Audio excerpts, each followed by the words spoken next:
नमस्कार बंधुवर। मैं सुरेश चंद्र शुक्ल शरद आलोक आप सभी का हार्दिक अभिनंदन करता हूं। आज मातृ दिवस है, भारतीय मातृ दिवस है। इस पर भी आप सभी लोगों को शुभकामनाएं।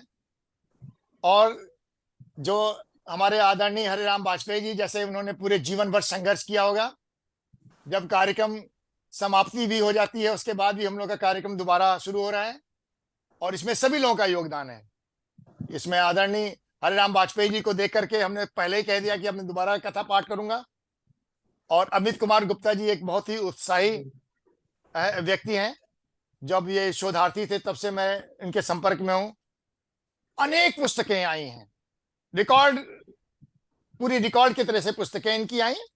और ये आशा है कि हम लोगों के साथ अब ये दोबारा बिल्कुल पक्की तरह से जुड़ जाएंगे। हम लोग भी इन्हें बाहर नहीं जाने देंगे, मतलब बाहर का मतलब हम लोग की परिधि में रहेंगे, हम उनकी परिधि में रहेंगे। हमारे श्रद्धेय शशि पाराशर जी भी जुड़े हुए हैं और शशि पाराशर जी और अमित कुमार गुप्ता जी के कारण इस कार्यक्रम की और शोभा बढ़ी है। और अमित जी के ही साथ हमारे अंकित कुशवाहा जी को भी अमित जी ने जोड़ा है। और जब मैं इसका पाठ कर रहा हूँगा तब मैं कोशिश करूंगा कि एक हमारे गुणशेखर जी दोबारा जुड़ जाएं, क्योंकि अब ये रिकॉर्डिंग का पहले ऑप्शन था नहीं, था लेकिन मैं उसको देख नहीं पा रहा था। अमित जी आप इसी तरह से हर सप्ताह संपर्क में रहिए, बहुत काम होंगे, हम एक दूसरे के काम आएंगे। क्योंकि आप लेखक भी हैं, आप अध्यापक भी हैं बेचू में, तो बहुत बड़ी बात है। और आज भी हमारी कल्पना गौली जी से बातचीत हुई, विश्वविद्यालय के विभागाध्यक्ष कोलकाता विश्वविद्यालय के हैं, उन्होंने भी शुभकामनाएं भेजी हैं। हमारे प्रोफेसर राम प्रवेश रजक जी ने, कल्पना गौली जी ने बताया कि उनकी एक कोई मीटिंग भी है और आज एक कार्यक्रम रखा उन्होंने। और बहुत बहुत धन्यवाद आदरणीय हरिराम वाजपेयी जी। देखिए शशि पराशर जी मुझे पुस्तक दिखा रहे हैं, जनमन के गांधी जी। मुझे जो है बहुत ईर्ष्या तो नहीं हो रही, एक ऐसी खुशी हो रही कि मेरी किताब मेरे पास नहीं है और हमारे श्रद्धेय शशि पराशर जी के पास है। जी, आपको बहुत बहुत बधाई। बहुत सुंदर किताब है, बड़ी अच्छी रचनाएं हैं। बहुत बहुत धन्यवाद आपको। और हम कोशिश करेंगे कि जो अमित कुमार गुप्ता जी के सहयोग से मैं कोशिश करूंगा कि कोरोना काल के बाद से जो अभी तक हमारा साहित्य आया है उस पर एक अगर पुस्तक आएगी बहुत बड़ी बात होगी। क्योंकि उसमें पहले से कम नहीं तो 9 कार्यक्रम हो चुके हैं इन 3 पुस्तकों पर, और यूट्यूब में सब कुछ मिल जाएगा। और भी लोग जुड़ेंगे, वो भी हो जाएगा। तो अब हम आपके साथ जो है ये अपनी लघु कथा लोकतंत्र का पाठ करेंगे।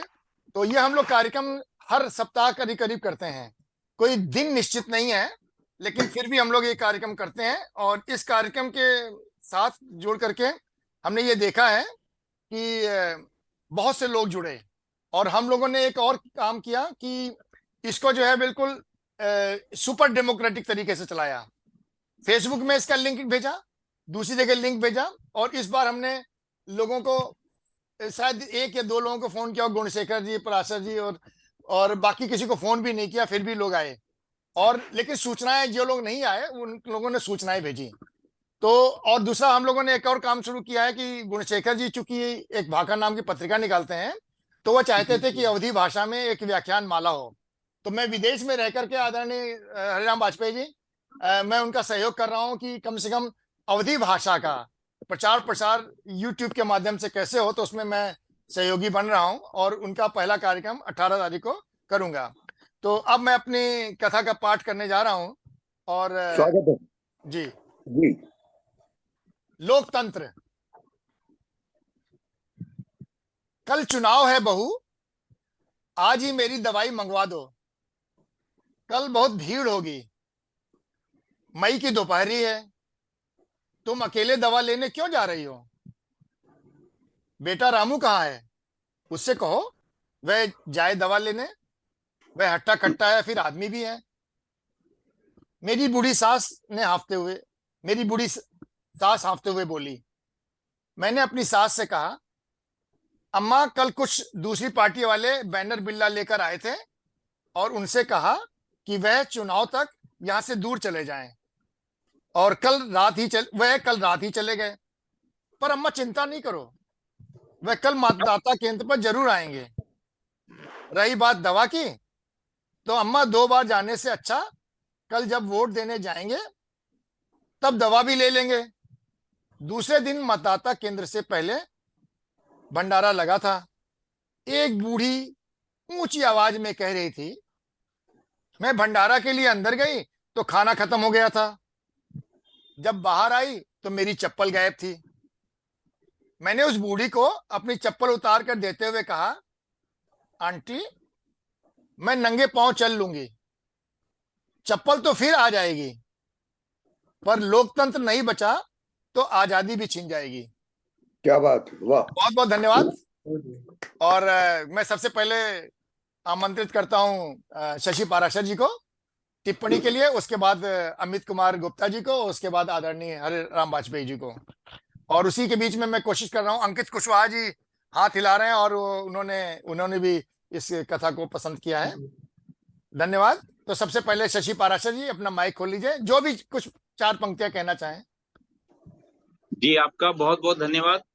देर से जुड़ने के लिए थोड़ा माफी चाहूंगा, मेरी अपनी कुछ मजबूरियां थी और मैंने शुक्ला जी को बताया भी था उस बारे में। अभी कहानी सुनी मैंने शुक्ला जी की, मैंने पढ़ी भी थी ये कहानी। मुझे बिहारी जी के बारे में एक बात कही गई थी, सतसैया के दोहरे जो नाविक के तीर, देखन में लघु लगे घाव करें गंभीर। तो वो बात शुक्ला जी की इन कहानियों पर अक्षर से लागू होती है, क्योंकि जब मैं देखता हूँ इस कहानी को, इसमें उस कार्यकर्ता का जो गायब होना बताया गया है, वहां से इशारा इंगित होता है सूरत की घटना की तरफ और गांधीनगर में जो घटना घटी है। दोनों ही हमारे पार्लियामेंट्री कॉन्स्टिट्यूएंसी के अंदर जिस तरीके से लोगों के या तो नॉमिनेशन वापस हुए हैं या लोग नॉमिनेशन करने के लिए आए ही नहीं हैं, और जिस प्रकार संभल के अंदर कुछ लोगों को वोट डालने से रोका गया, ये सब बातों को की ओर ये एक छोटी सी कहानी इशारा करती है और अपने बहुत गिने चुने और सटीक शब्दों में बहुत गहरी चोट करती है। इसके साथ ही जो शुक्ला जी ने भंडारे में चप्पल गायब होने की बात कही है, वो ठीक उसी प्रकार है जिस प्रकार आपको छोटे छोटे लाभ देकर आप पर बड़े बड़े जीएसटी लगाए जा रहे हैं और आपकी ही जेब से पैसा निकाल कर, लाखों रुपए आपकी जेब से निकाल करके और हजारों रुपए का आपको फायदा दे करके आपके लिए भंडारा लगाया जा रहा है। ये दोनों चीजें इस कहानी में कवर होती है, एक किस्म से कहना चाहूंगा। उसके लिए मुझे अभी एकदम से हिंदी का शब्द कोई इस्तेमाल नहीं कर पाया मैं, इसके लिए माफी चाहूंगा। तो बहुत अच्छे तरीके से शुक्ला जी ने जो इस वक्त देश के राजनीतिक और कुछ हद तक सामाजिक परिस्थितियां हैं, उन पर व्यंग भी किया है और एक मैसेज भी दिया है कहानी के माध्यम से कि यदि हमारा लोकतंत्र बचेगा तो हमारे भंडारे भी बचे रहेंगे, हमारी चप्पलें भी बची रहेंगी, हमारी साड़ियां भी बची रहेंगी, सब कुछ बचा रहेगा। लेकिन अगर लोकतंत्र ना बचा पाए हम, तो सब कुछ नष्ट हो जाएगा, क्योंकि लोकतंत्र जो है मानव के विकासवाद की कहानी का एक स्तंभ है। यदि लोकतंत्र ना होता, आज भी हम राजतंत्र में जी रहे होते, तो शायद इतना विकास और इतना विज्ञान का विस्तार शायद ना हो पाता, ऐसा मेरा मानना है। तो शुक्ला जी ने बहुत अच्छी बात कही है कि लोकतंत्र बचाना इस वक्त हमारे लिए सबसे बड़ा ध्येय होना चाहिए। उसके लिए हमें अपना जो नीतिगत हमारे मतभेद हैं या धार्मिक मतभेद हैं या कुछ हमारे जो बौद्धिक स्तर के जो अपनी मतों का जो है समावेश नहीं है, उनको भूल करके हमें लोकतंत्र को बचाने पे ज्यादा ध्यान देना चाहिए। और इस कहानी के लिए, छोटी कहानी और बड़े संदेश के लिए शुक्ला जी बधाई के पात्र हैं। मैं और वो साधुवाद के पात्र, मैं बहुत बहुत बधाई देता हूं उनको और आशा करता हूं कि इस प्रकार की छोटी छोटी कहानियों से बड़े बड़े संदेश वो हमेशा देते रहें। बहुत बहुत धन्यवाद शशि पराशर जी, आपने जो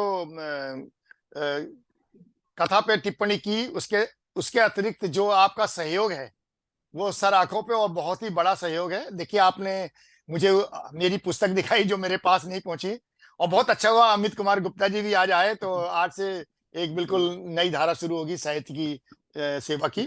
अभी शैल अग्रवाल जी जो अभी इंग्लैंड से जुड़ी हुई थी, पहली पारी में जो टेक्निकल कमी की वजह से हमें कार्यक्रम को 2 भागों में रखना पड़ा। तो शैल अग्रवाल जी ने, जो लेखनी की संपादक हैं, वो 50 वर्षों से वहां रह रही हैं इंग्लैंड में, तो उन्होंने कहानी के बारे में कहा, बहुत सी चीजें कही, उसमें ये भी कहा कि इसमें स्पष्ट संदेश है और लोकमत का कितना महत्व है इसमें दिखाया गया है। और जैसा कि उन्होंने बताया कि जैसा कि हमारे चाणक्य जी ने कहा है कि राजनीति कुलवधु होती है, एक वोटर को पहचानना जरूरी है कि लोकतंत्र के बारे में और जानना। तो उसी तरह गुणशेखर जी यानी गंगा प्रसाद शर्मा गुणशेखर जी, जो चीन में हमारे हिंदी के प्राध्यापक और विद्वान थे और आज भी भाखा नाम की अवधि पत्रिका के संपादक हैं, तो उन्होंने कहा कि लघु कथा जो है उसको छोटा होना चाहिए और बहुत मारक क्षमता होनी चाहिए। तो उन्होंने ये तुलना की इस लघु कथा की कि ये मिसाइल की तरह लक्ष्य को भेद करती है और लोकतंत्र के चरित्र पर प्रकाश डालती है। और भारतीय जनमानस में स्त्री का जो गुमनाम है वह भी इस लघु कथा से पता चलता है। गुणशेखर जी ने यह भी कहा था पहली पारी में कि आजादी के इतने दिनों बाद भी इसमें पुरुष पात्र प्रधान है, पुरुष पात्र है और यानी जो मुखिया की तरह, और युवती जो है वर्तमान और भविष्य है। उसका नाम तो है हमारे समाज में पर संज्ञा विहीन है, क्योंकि इस कथा में जो है उन महिलाओं का नाम नहीं दिया गया है। विपक्षी दल पर दबाव का वर्णन भी है इस लोक कथा में और लघु कथा में। और लोकतंत्र का भविष्य नहीं है, वर्तमान और भविष्य के बारे में ये लघु कथा संदेश देती है, ऐसा उन्होंने कहा।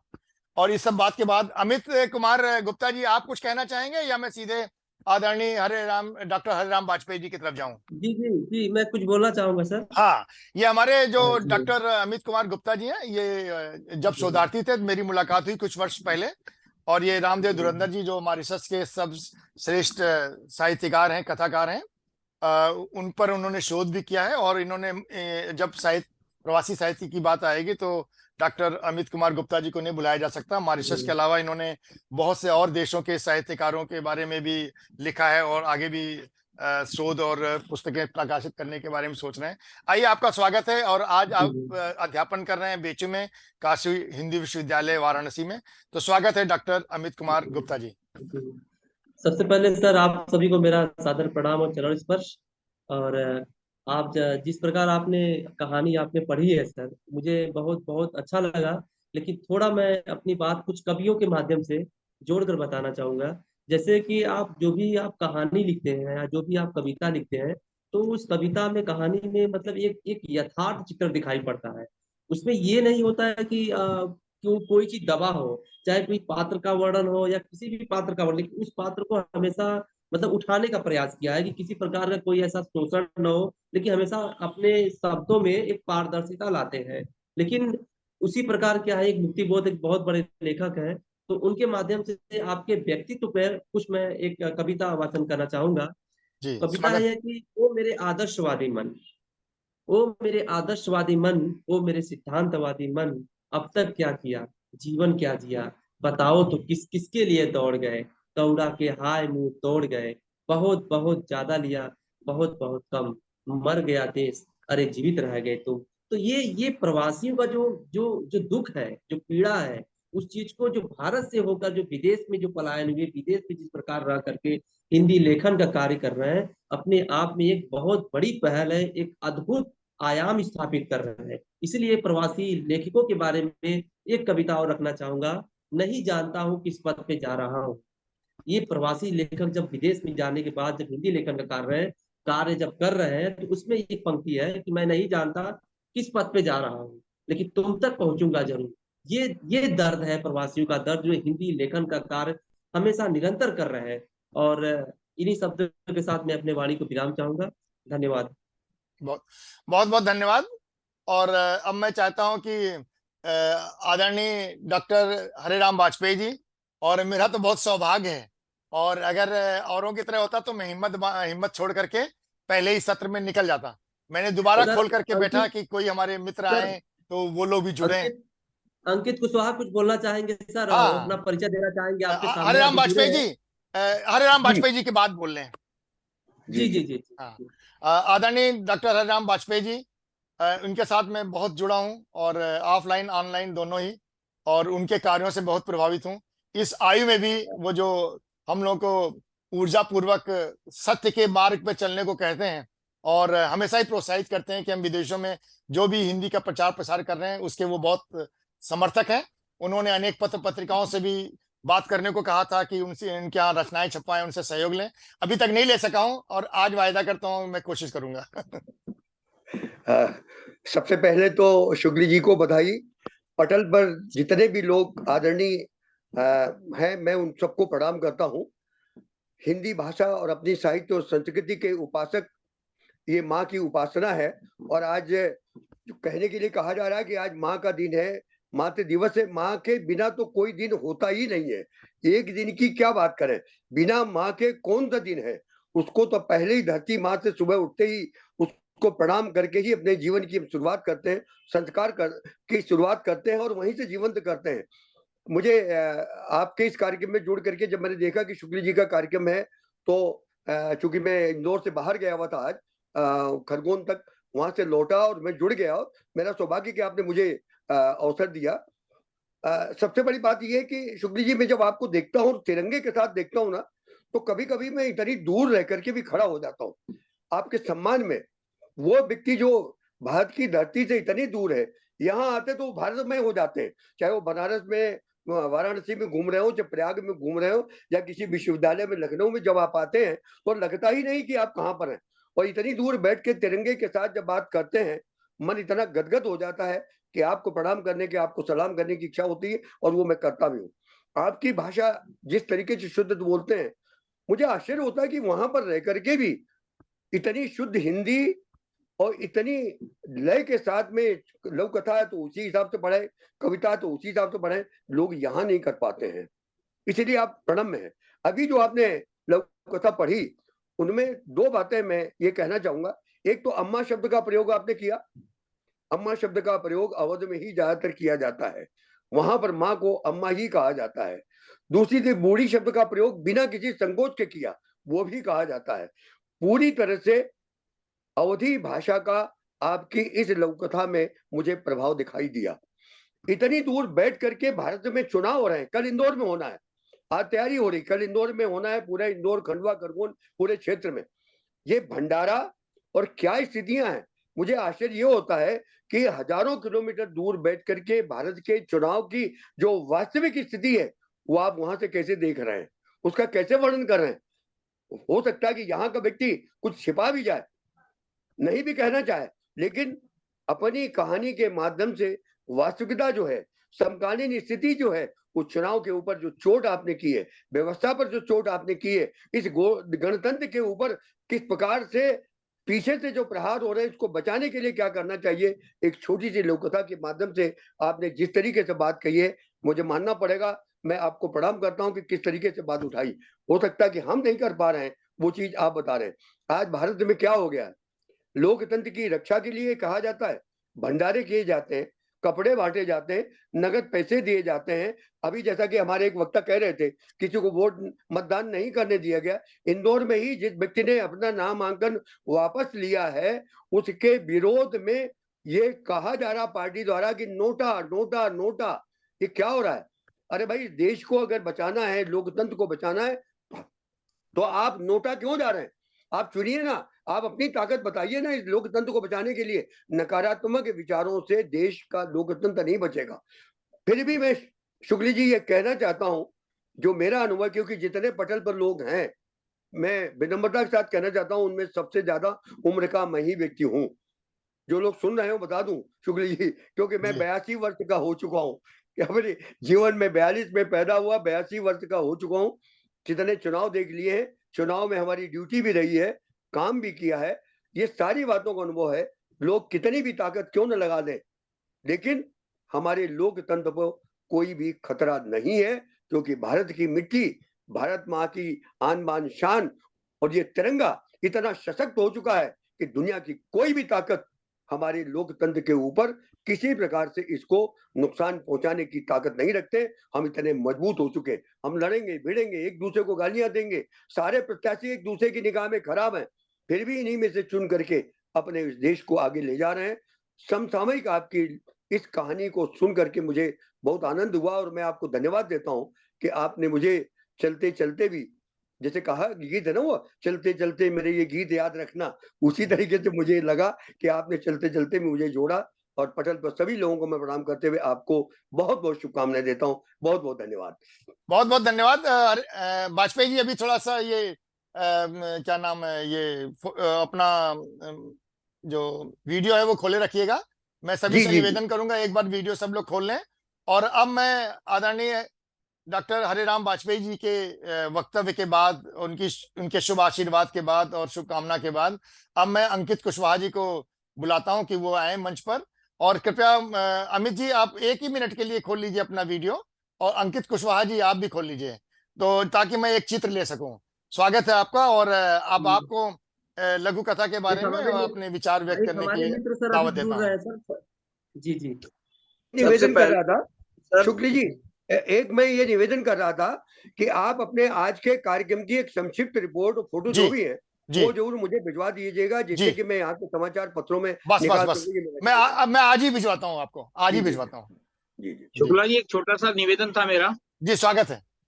मैं डॉक्टर वाजपेयी जी ने अभी बताया कि ये सबसे वरिष्ठ हैं, तो जो इनके मैंने विचार सुने, जो इनकी ऊर्जा है, उसके हिसाब से जो इनका 8 और 2 को मैं बदलना चाहता हूँ, वो 2 को मैं इधर लाना चाहता हूँ और 8 को इधर लाना चाहता हूँ, बस। जी, बहुत अच्छी बात। नहीं, इसमें तो कोई दो राय नहीं है, इसमें कोई दो राय नहीं। इंदौर में भी जब मैं गया तो मैंने देखा था आपका सारा कार्यक्रम। और अभी वाजपेयी जी, फिर आऊंगा मैं, अक्टूबर में आ रहा हूँ आपके यहाँ। स्वागत है आपका अंकित जी, आप, हाँ, स्वागत है। प्रणाम सर सबको। पहले सब आदरणीय सर लोगों को प्रणाम। मैं अंकित कुशवाहा, काशी हिंदू विश्वविद्यालय MA द्वितीय वर्ष का छात्र हूँ। आप सर, आप लोग से जुड़ के अच्छा लगा।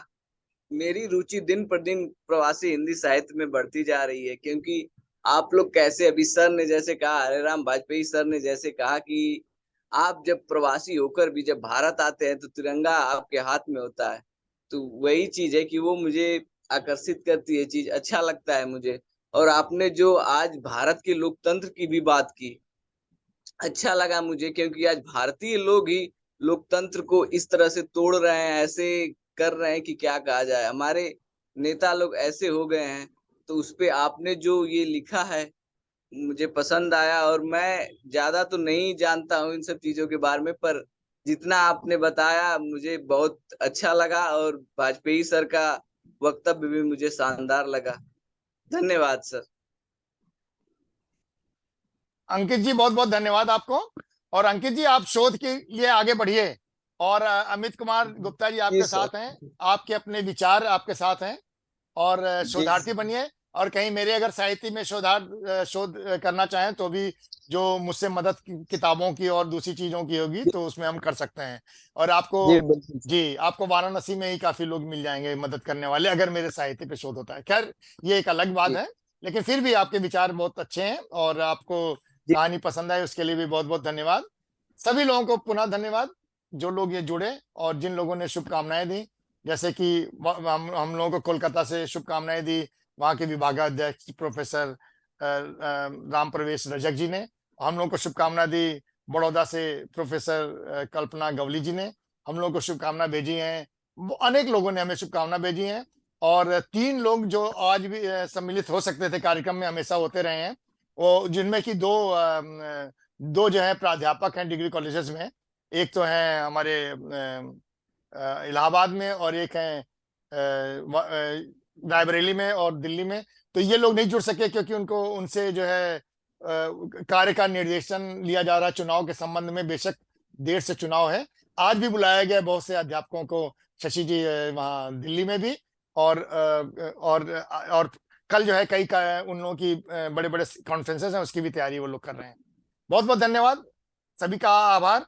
आज शैल अग्रवाल जी भी जुड़ी थी, उन्होंने भी बर्मिंघम UK से जुड़ी थी, उन्होंने भी अपनी शुभकामनाएं दी और अपनी कविता पढ़ी। उसी प्रकार सूरत से प्रोफेसर गंगा प्रसाद शर्मा गुणशेखर जी भी जुड़े हुए थे, और दिल्ली विश्वविद्यालय से बबता यादव जी भी जुड़ी हुई थी। और इसी प्रकार जो अंकित कुशवाहा जी, डॉक्टर अमित कुमार गुप्ता जी, आदरणीय हरिराम वाजपेयी जी और शशि पाराशर जी, सभी लोग जुड़े। और इतने व्यस्त समय के बाद आप सभी का हार्दिक अभिनंदन है और बहुत बहुत धन्यवाद कि अमित कुमार गुप्ता जी और शशि पराशर जी, आपने रिकॉर्डिंग का मुझे याद दिला दी, नहीं तो ये कार्यक्रम रिकॉर्ड ना हो पाता। बहुत अच्छा लगा। अमित कुमार जी और भी जुड़िए थोड़ा सा। बेशक आप युवा हैं, लेकिन आपके अंदर वो चीजें हैं जो आप वो बात कहते हैं, तो वो बीज की तरह हम प्रवासी साहित्यकारों के लिए भी बहुत इंपॉर्टेंट है, इस बात का ध्यान रखिए। आए आप हमारे इस कार्यक्रम में लोकतंत्र के लघु कथा पर परिचर्चा में, लेकिन आप सभी लोगों का स्वागत है। मैं शशि पराशर जी अंत में आपसे प्रार्थना करूंगा, आप अपनी एक कविता पाठ कर इस कार्यक्रम का समापन करें। नहीं, मेरी इच्छा थी सर, मैं ये जनमन के गांधी से ये कविता सुनाना चाह रहा था। क्या बात है, एक बार उसकी तस्वीर भी दिखा दीजिए पूरी ठीक से। अमित जी, ये किताब छपी है जनमन के गांधी। अच्छा जी जी, कौन सा है सर? ये जनमन के गांधी मेरा नया काव्य संग्रह है। उसके अच्छा बाद अच्छा एक और अच्छा। उसमें हम हरिराम वाजपेयी जी को पोस्ट से भिजवाएंगे। हम प्रकाशक से कहेंगे कि भाई वो किसी तरह से भिजवाए इन्हें, या अपने किसी व्यक्ति से। आपकी जो आज की कविता कहानी थी, लघु कहानी, जी उसके आसपास ही घूमती हुई एक छोटी सी कविता है। अगर आपका आदेश हो तो मैं इसको सुना दूं। स्वागत है, स्वागत है। लोकतंत्र बचाएं। तटस्थ और मौन जनता को हिसाब देना होगा। तटस्थ और मौन जनता को हिसाब देना होगा। नहीं बचाए लोकतंत्र, सबको मिलकर रोना होगा। नहीं बचाए लोकतंत्र, सबको मिलकर रोना होगा। संसद बना रहा विदूषक। देखिए कितनी अच्छी बात कही है शुक्ला जी ने। संसद बना रहा विदूषक, साक्षी विनेश बनी आवाज। जनता का मौन चौंकाता, लोकतंत्र बचा न पाए आज। जनता का मौन चौंकाता, लोकतंत्र बचा न पाए आज। जहां जहां अनफिट प्रधान है, जहां जहां अनफिट प्रधान है, वहां समाज देश पर भार। जहां जहां अनफिट प्रधान है, वहां समाज देश पर बाहर। कॉरपोरेटर गोदी मीडिया से लोकतंत्र हो रहा शर्मसार। कॉरपोरेट गोदी मीडिया से लोकतंत्र हो रहा शर्मसार। धन्यवाद। बहुत बहुत धन्यवाद कि आपने मेरी नव प्रकाशित पुस्तक की पहली रचना छपने के बाद उससे पढ़ी। बहुत बहुत धन्यवाद और आभार। आप जी, अपनी मैं कविता। जी एक निवेदन आपसे था कि जी मैं एक आपका स्टूडियो प्रोग्राम करना चाहता हूं अपने चैनल पर इस पुस्तक को लेकर के, जी जी क्योंकि ये जी पुस्तक मैंने अभी कुछ पढ़ी है, कुछ कविताएं पढ़ी हैं, जी मुझे बड़ी अच्छी लगी और प्रभावित किया इस पुस्तक ने मुझे। जी तो मैं एक चाह रहा था कि बजाय आप कभी भारत आए तो एक स्टूडियो कार्यक्रम हम करना चाह रहे थे, अगर जी आपका निकट जरूर भविष्य जरूर। में। और यदि आप ना आ पाए तो फिर हम ऑनलाइन इस पर एक परिचर्चा अपने स्टूडियो में हाँ रखना चाहेंगे। जी जी बिल्कुल, अपने स्टूडियो से कर लीजिए और उसको और आप कहिएगा तो अगर जूम के थ्रू करना चाहें तो मैं आपका रिकॉर्डिंग कर दूंगा। जी जी जी। जी, तो बहुत बहुत धन्यवाद फिर से, सभी का आभार। और जो लोग बाद में यूट्यूब से सुनेंगे, ये कार्यक्रम जो है अभी रिकॉर्डेड हुआ है और यूट्यूब में लोड किया जाएगा और आप इस कार्यक्रम को दोबारा देख सकेंगे। कल देश में कई जगह चुनाव है और आशा है कि इस चुनाव में सभी लोग चुनाव में भाग लेंगे और नोटा नहीं दबाएंगे। किसी को भी दबाएंगे, नोटा नहीं दबाएंगे। और अपने अपने जो वोट का बिल्कुल भी खराब नहीं करना है। कुछ भी हो, नोटा कुछ नहीं होता। नोटा की जगह फिर वहां जाने से फायदा क्या है। किसी को भी मत दें, और जिसको भी मत दें उस पर यह नहीं कि वोट देने के बाद उसको भूल जाएं। वोट देने के बाद उसके द्वार पे पहरेदारी करें। अगर उसको आवश्यकता है सहायता की, वो सहायता करें, और वो आपको काम ना करवाए तो उसके ऊपर दबाव डाल के काम भी करवाएं। उसका कान पकड़ना, तो जैसे माता पिता हमारे कान पकड़ के काम करवाते हैं गुरु लोग, तो उसी तरह आप कान ना पकड़ें, लेकिन उनको दबाव डाल के काम कराएं और उनको निकलने ना दें कि भाई साहब मैं नहीं जाऊंगा और आप हमारा काम करें। और उनको भी शिक्षित करें और खुद भी शिक्षित हों। और लोकतंत्र, जैसा कि हरिराम वाजपेयी जी ने कहा है, वो आज का बीज वक्तव्य एक तरह से है कि उन्होंने कहा कि लोकतंत्र खत्म होने वाला नहीं है, बिल्कुल खत्म होने वाला नहीं। जब तक हम लोग के हौसले बुलंद हैं, हम लोग के अंदर जान है और हम लोग की रक्त का एक भी कतरा है, उस समय तक हम देश के, अपने भारत के लोकतंत्र को कभी खराब नहीं होने देंगे। और जब तक एक सिपाही भी रहेगा, वो पूरे लोकतंत्र को जीवित रखेगा। हम किसी भी विचारधारा के हों और दूसरी विचारधारा को सुनने की क्षमता रखें। हाँ, ये नहीं कह रहा हूं कि आपको सब कुछ सहना है, लेकिन कानूनी तौर पर लोकतांत्रिक तरीके से विरोध करना है और हिंसा का सहारा न लेना पड़े तो सबसे अच्छा है। बहुत बहुत धन्यवाद, आप सभी लोगों का बहुत बहुत आभार आज के कार्यक्रम में सम्मिलित हुए। और आप लोगों के लिए मैं 4 पंक्तियां कहना चाहूंगा। तब तुम्ही स्नेह लेकर प्रकाशित हुए, चाहिए और क्या था सहारा मुझे। रूप इतने खड़े आज पछता रहे, प्यार इतना मिला है तुम्हारा मुझे। नॉर्वे से सुरेश चंद्र शुक्ल को, श्रद्धालुओं को आज्ञा दीजिए। आज लोकतंत्र पे परिचर्चा और काव्य गोष्ठी हुई। बहुत बहुत धन्यवाद, आभार जी, सभी को बहुत बहुत शुभकामनाएं और धन्यवाद। जी, बहुत बहुत प्रणाम सर, प्रणाम सभी प्रणाम। लोगों को शुभकामनाएं, नमस्कार। मैं आदरणीय हरिराम ठीक वाजपेयी जी को रिपोर्ट भेज दूंगा। बहुत बहुत धन्यवाद, इसके लिए भी आपका है सर। अग्रिम ठीक है। धन्यवाद।